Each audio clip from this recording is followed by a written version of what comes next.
Samantala, bilang pangunahing kalakal ng Butuan City, inilunsad ng pamahalaang lokal ang pagtatanim ng 2 milyong punong kahoy bilang forest-based economy.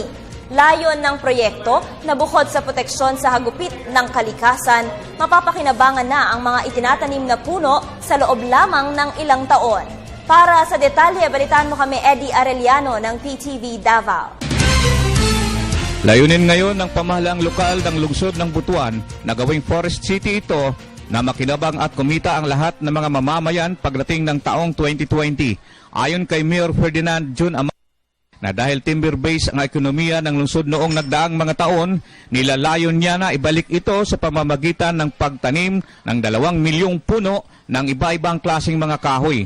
Bakit Vision 2020? Dahil ang mga planted trees ay pwede nang anihin sa loob ng 5 hanggang 7 taon at kung magtanim sila ngayon, pwede na nilang pakinabangan ang mga ito sa taong 2020. Butuan City should become the forest-based economic model, bringing about the highest economic growth rate per capita in Mindanao by 2020. Noong nakaraang buwan ng Enero, ang Butuan ay isa sa mga labis na apektuhan sa mga pagbaha ng Agusan River at malaki ang naging pinsala na dulot ng mga pagbaha. Ninanais ng mayor na punuin ng kahoy kagaya ng Palkata, Chimilina, Lawaan, Nara at Apitong, ang kabundukan maging ang Kapatagan at downtown, Bakawan naman para sa mga baybayin at tabing ilog. We know Butuan was a timber city of the south in the past. Of course, that's lost glory already.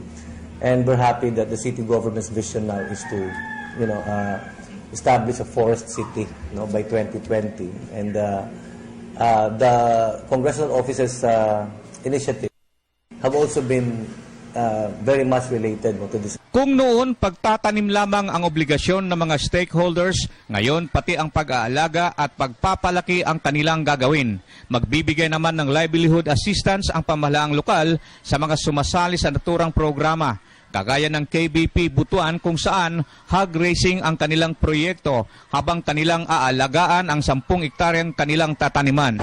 Doon magkakaroon kami ng agreement na they're going to assign something like 10 to 20 hectares for KBP, wherein tataniman namin lahat yan ng kung ano-anong klaseng mga kahoy, fruit bearing trees, saka iba pang mga kahoy, ornamental trees. Tiniyak ni Mayor Amantin na sila'y magtatagumpay sa proyektong na maglalagay sa lungsod bilang kauna-unahang forest city ng Pilipinas. Para sa Telebisyon ng Bayan, kasama si Julius Masayon, Eddie Arellano.